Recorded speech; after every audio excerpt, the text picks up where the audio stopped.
오늘 말씀의 제목은 할 수 있거든이 무슨 말이냐입니다. 할 수 있거든이 무슨 말이냐, 예수님의 말씀입니다. 오늘 본문에는 예수님께서 책망하시는 내용이 두 차례 기록되어 있습니다. 제자들의 믿음 없는 것을 책망하셨고, 귀신 들린 아이의 아버지의 의심하는 마음을 책망하셨습니다. 그런데 이 말씀을 성경에 기록해 주신 것은 우리도 이들과 같은 잘못을 범할 수 있기 때문에 우리로 하여금 믿음을 갖고 의심하지 말라고 교훈하시며 책망해 주시는 것입니다. 특별히 오늘 말씀을 통해서 믿음과 기도의 상관관계에 대해서 교훈을 받겠습니다. 우리가 읽은 본문 앞의 내용을 보면 예수님께서 베드로, 야고보, 요한을 데리고 산에 올라가셨습니다. 거기에서 영광스러운 성자의 모습을 보여주셨습니다. 그리고 모세와 엘리야가 나타나서 예수님과 대화하는 모습을 보았습니다. 그때 그 자리에 있었던 세 제자는 여기가 좋사오니 라고 하면서 이 감격스러운 순간을 계속 누리고 싶어 했습니다.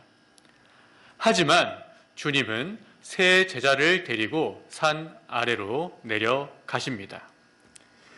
예수님과 세 제자들이 산 아래에 그 남겨진 제자들이 있는 곳으로 가보니까 많은 사람들이 모여 있었고 굉장히 소란스러웠습니다.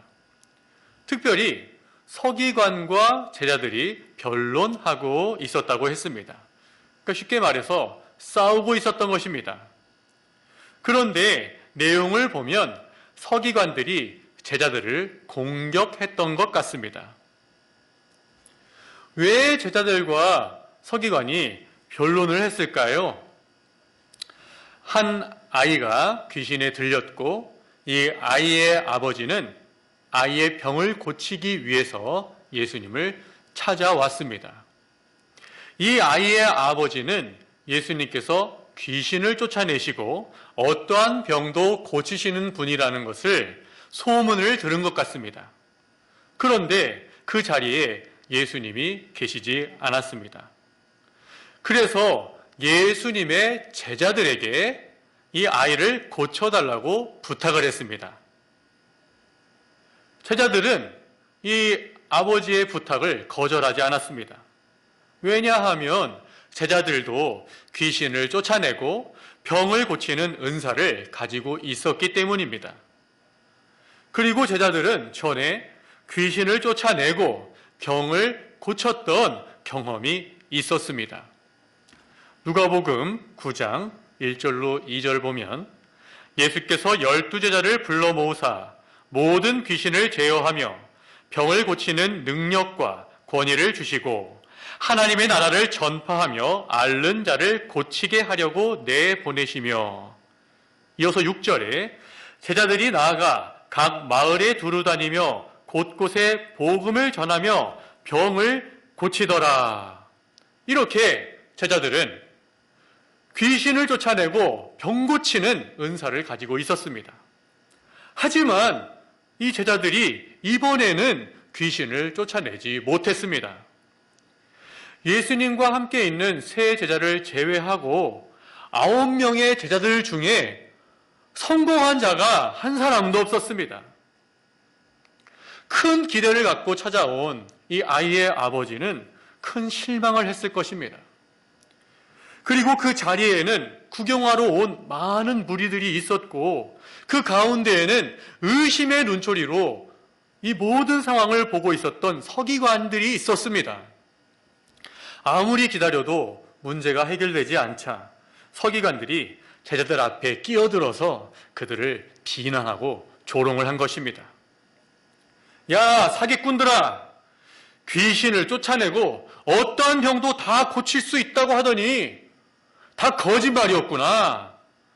너네 우두머리 예수는 어디로 도망갔냐? 그 상황에서 예수님이 그들 앞에 나타나셨습니다. 온 무리가 예수님을 보고 매우 놀랐습니다. 예수님은 제자들에게 너희가 무엇을 그들과 변론하느냐라고 물으셨습니다. 그런데 제자들은 아무 말도 할 수 없었습니다. 그 귀신 쫓아내는 거 실패한 제자들의 마음이 어땠을까요? 자신들의 실패로 인해서 예수님의 명예에 손해를 끼쳤다고 생각했을 것입니다. 그리고 이 제자들이 처음에 귀신 쫓아내려고 시도했을 때에는 교만한 마음을 가졌을지도 모릅니다. 지금 예수님이 계시지 않은 상황에서 귀신을 쫓아달라고 왔습니다. 많은 구경꾼들이 이 모습을 보고 있습니다. 이제 귀신을 쫓아내기만 하면 온 이스라엘에서 참으로 능력이 있는 자다라고 소문이 나고 명예 영광을 얻을 수 있는 절호의 기회가 찾아온 것입니다. 그래서 제자들은 예수님을 기다리지 않고 이 귀신을 쫓아내려고 했다가 모두가 실패하고 말았습니다. 예수님의 질문에 제자들은 모두가 꿀먹은 벙어리가 되어버렸고 귀신 들린 그 아이의 아버지가 그 예수님의 질문에 대답을 합니다. 18절에 선생님, 말 못하게 귀신 들린 내 아들을 선생님께 데려왔나이다. 귀신이 어디서든지 그를 잡으면 거꾸러져 거품을 흘리며 이를 갈고 그리고 파리해지는지라. 내가 선생님의 제자들에게 내쫓아 달라 하였으나 그들이 능히 하지 못하더이다. 이 사람은 처음 아들을 데리고 왔을 때 믿음과 기대감을 가지고 왔었는데 이 제자들의 실패를 통해서 믿음과 기대감이 불신과 의심으로 바뀌어버렸습니다. 선생님의 제자들에게 내쫓아달라고 하였으나 그들이 능히 하지 못하더이다. 당신의 제자들은 다 실패했습니다. 예수 당신도 마찬가지 아닌가요? 그러자 예수님께서 말씀하십니다. 19절 다 같이 읽겠습니다. 대답하여 이르시되 믿음이 없는 세대여 내가 얼마나 너희와 함께 있으며 얼마나 너희에게 참으리요 그를 내게로 데려오라 하시매. 믿음이 없는 세대여. 예수님의 이 꾸중이 누구를 향하고 있는 것일까요? 그 자리에 모여있는 모든 사람을 향한 것이었지만 특별히 이 책망의 직접적인 대상은 예수님의 제자들이었습니다. 예수님은 제자들에게 믿음이 없다고 책망하셨습니다. 제자들에게 믿음이 없었습니다. 제자들에게는 병 고치고 귀신을 쫓아낼 수 있는 은사도 있었고 경험도 있었습니다. 능력과 경험이 있었지만 믿음이 없었습니다. 제자들은 자신의 능력과 경험을 의지했지만 예수님을 의지하지는 않았습니다. 그 증거가 무엇일까요? 그들이 예수님을 의지하지 않았다는 증거가 무엇일까요? 제자들이 기도하지 않은 것을 보면 알 수 있습니다. 밑으로 와서 28절에서 29절 말씀 같이 읽겠습니다. 집에 들어가심에 제자들이 조용히 묻자오되 우리는 어찌하여 능히 그 귀신을 쫓아내지 못하였나이까? 이르시되 기도 외에 다른 것으로는 이런 종류가 나아갈 수 없느니라 하시니라.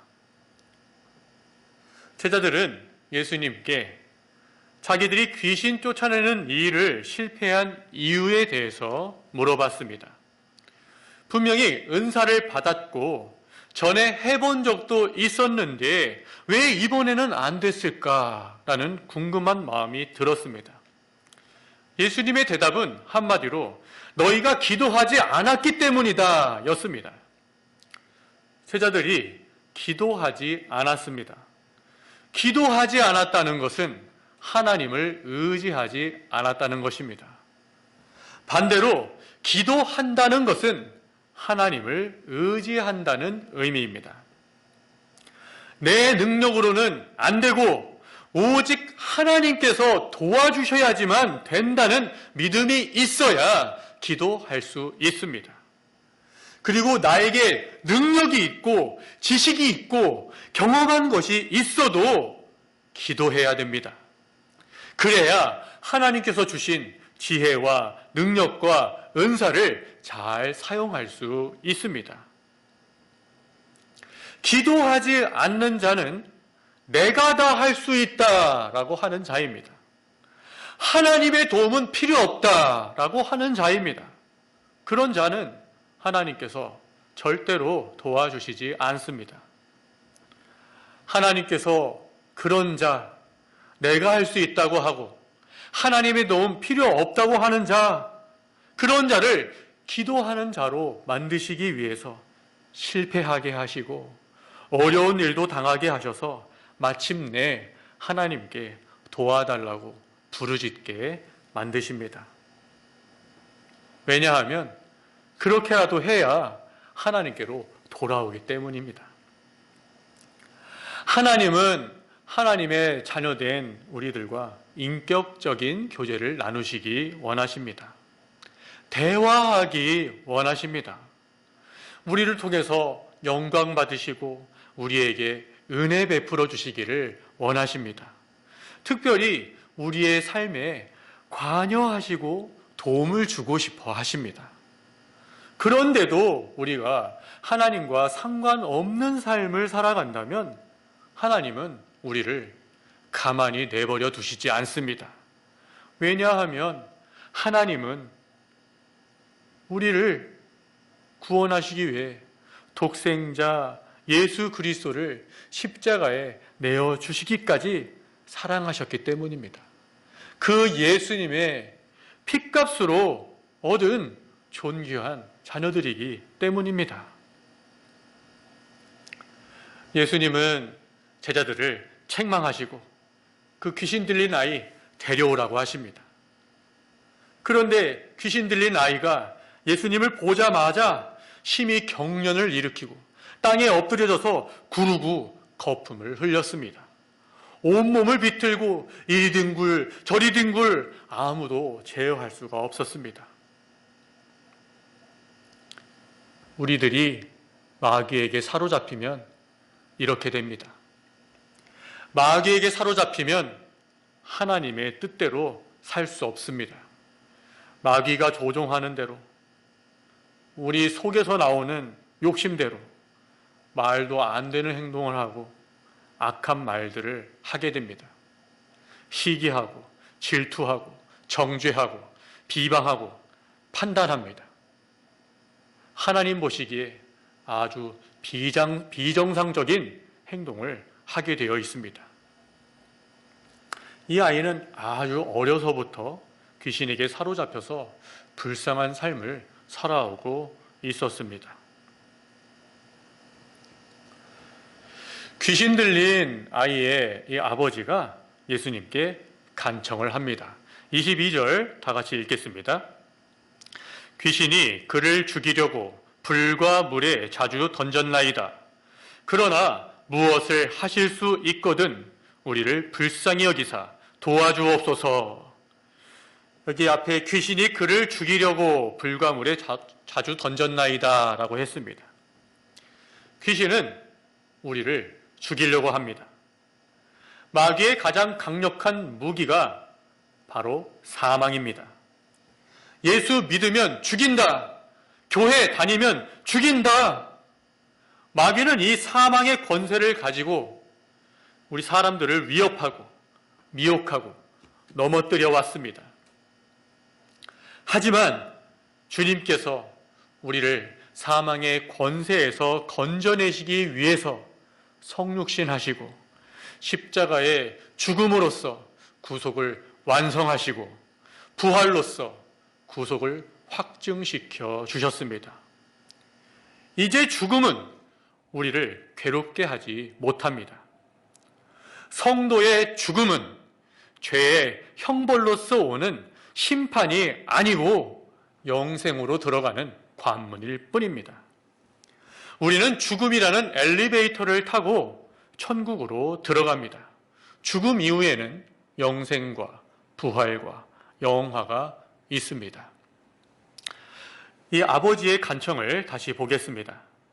그러나 무엇을 하실 수 있거든 우리를 불쌍히 여기사 도와주옵소서. 아이의 아버지가 예수님께 아이를 고쳐달라고 요청을 하고 있습니다. 그런데 앞에 조건이 붙어 있습니다. 무엇을 하실 수 있거든. 당신의 제자들은 모두가 다 실패했습니다. 과연 당신은 내 아들을 고치실 수 있나요? 만약 고쳐주실 수 있다면 도와주세요. 이게 믿는다는 겁니까? 안 믿는다는 겁니까? 고쳐달라고 하면서 의심을 하고 있습니다. 이것은 바른 기도가 아닙니다. 기도할 때에는 의심하면 안 됩니다. 야고보서 1장 6절로 7절에 오직 믿음으로 구하고 조금도 의심하지 말라. 의심하는 자는 마치 바람에 밀려 요동하는 바다 물결 같으니 이런 사람은 무엇이든지 주께 얻기를 생각하지 말라. 의심하면 잘못된 기도입니다. 바른 기도는 완전한 확신이 기초되어야 됩니다. 하나님의 전능하심과 무한하신 사랑을 확실하게 믿는 자가 바르게 기도할 수 있습니다. 하나님은 내 기도를 들어주실 수 있고 나를 사랑하사 도와주고 싶어 하시는 하나님 아버지시라는 것을 확실하게 믿음으로 기도를 해야 됩니다. 하나님의 능력을 의심하거나 사랑을 의심하는 순간 그 기도는 잘못된 기도가 됩니다.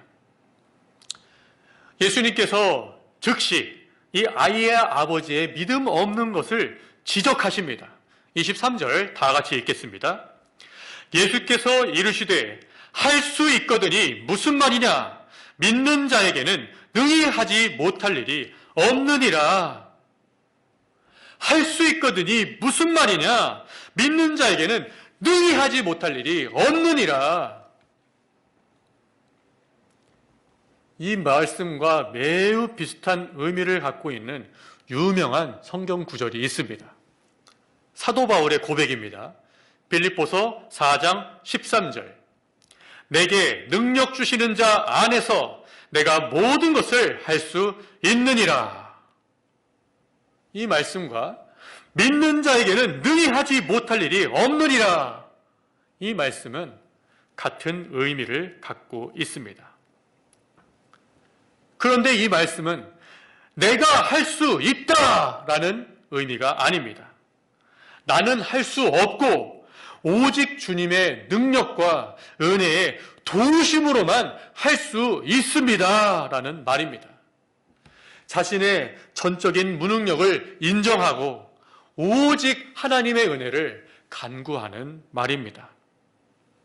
이 말씀을 가지고 나는 할 수 있다! 나는 할 수 있다! 라는 식의 국정의 구호로 사용하면 안 됩니다. 나는 할 수 없습니다. 나는 부족합니다. 연약합니다. 제 힘으로는 아무것도 할 수 없습니다.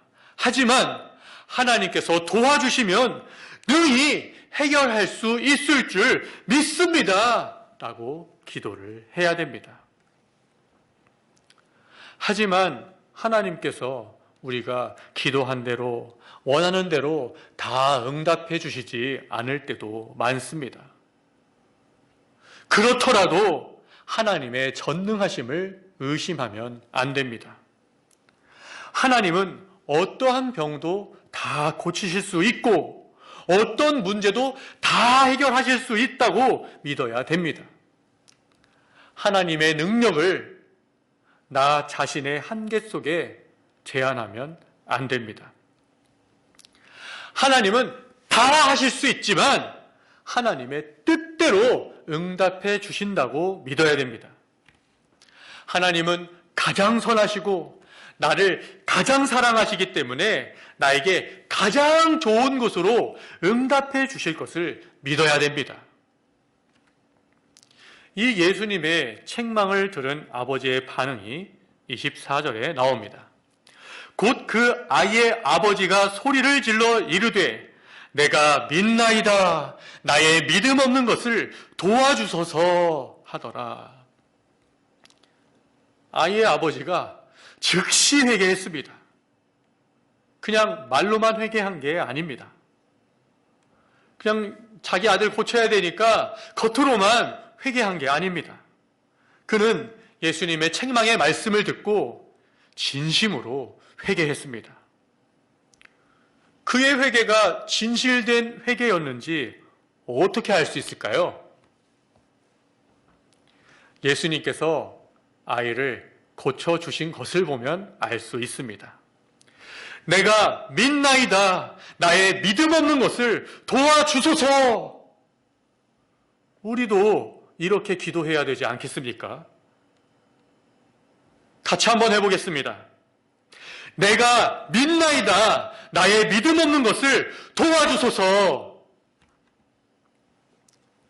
예수님께서 이 아이에게서 귀신을 쫓아내셨습니다.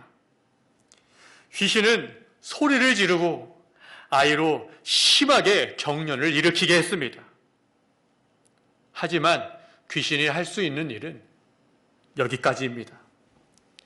마귀가 최후 발악을 합니다. 우리가 살고 있는 지금을 가리켜서 말세지말이라고 하는데 마귀는 자기의 최후를 잘 알고 있기 때문에 최후의 발악을 합니다. 끝이 가까우면 가까울수록 더욱 강하게 발악을 할 것입니다. 어떻게든 성도들 교회 떠나게 만들고 믿음을 버리게 만들려고 할 것입니다. 여기에 속아 넘어가면 안 되겠습니다. 결국 마귀가 패배하게 되어 있습니다. 그런데 아이에게서 귀신이 나가게 되었을 때 아이가 죽은 것 같이 되었다고 했습니다. 26절, 27절 봅니다. 귀신이 소리를 지르며 아이로 심히 경련을 일으키게 하고 나가니 그 아이가 죽은 것 같이 되어 많은 사람이 말하기를 죽었다 하나 예수께서 그 손을 잡아 일으키시니 이에 일어서니라. 아이가 죽은 것 같이 되었다고 했고 사람들은 아이가 죽었다고 확정지어서 말을 했습니다. 사람들이 말하기를 죽었다 하나. 그러나 예수님께서 그 아이의 손을 잡아 일으키시니까 아이가 일어섰다고 했습니다.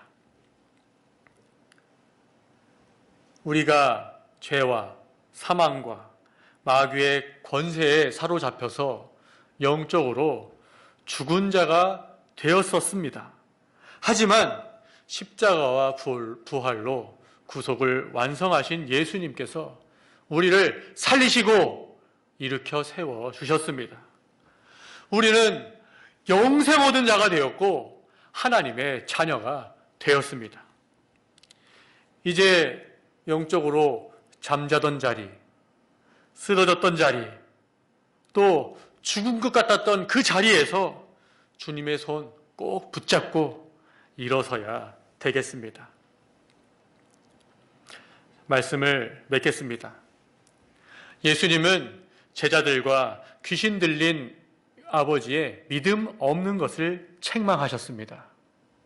우리를 돌아봐야 되겠습니다. 우리를 향한 주님의 책망이요 교훈입니다. 우리에게 지혜와 능력과 은사가 있다 하더라도 또 성공해본 어떤 문제를 해결해본 경험이 있다 하더라도 반드시 기도해야 됩니다. 내가 할 수 있다고 하면 안 됩니다. 내가 할 수 있는 일은 아무것도 없습니다. 하나님의 도우심 없이는 아무것도 할 수 없고 내게 능력 주시는 분 안에서만 모든 것을 할 수 있습니다 라고 해야 됩니다. 하나님의 전능하심과 영원하신 사랑을 의심하면 안 됩니다. 하나님의 능력을 제한하면 안 됩니다. 하나님께서 내 기도에 내가 원하는 대로 응답해 주시지 않는다고 해도 가장 선하시고 나를 가장 사랑하시는 하나님께서 가장 좋은 것으로 응답해 주실 것을 믿어야 되겠습니다. 오늘 말씀 기억하면서 이게 앞에 나와 있는 내용 다 같이 외치고 말씀을 맺겠습니다. 할 수 있거든이 무슨 말이냐? 내가 믿나이다. 나의 믿음 없는 것을 도와주소서. 기도하겠습니다. 전능하시고 사랑이 무한하신 하나님 아버지, 마귀가 최후 발악하는 세상을 살고 있지만 하나님의 인도와 도우시는 은혜 안에서 하루하루를 살고 있습니다. 하나님께서 우리를 살게 하신 것은 우리를 통해서 영광 받으시고 우리가 이루어야 될 하나님의 뜻이 있기 때문인 것을 믿습니다. 우리에게 믿음이 부족합니다. 그리고 기도도 부족합니다. 불쌍히 여겨 주시옵소서. 하나님의 전능하심과 영원한 사랑을 의심하지 않고 모든 일에 기도와 간구로 하나님께서 주시는 능력 안에서 항상 승리하는 삶을 사는 우리 모두가 되게 도와주시옵소서.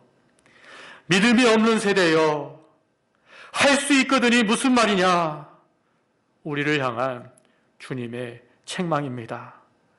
우리의 믿음 없는 것을 도와주시옵소서.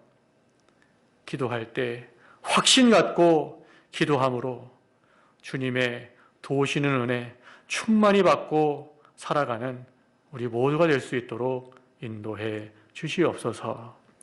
예수 그리스도의 이름으로 기도드리옵나이다. 아멘.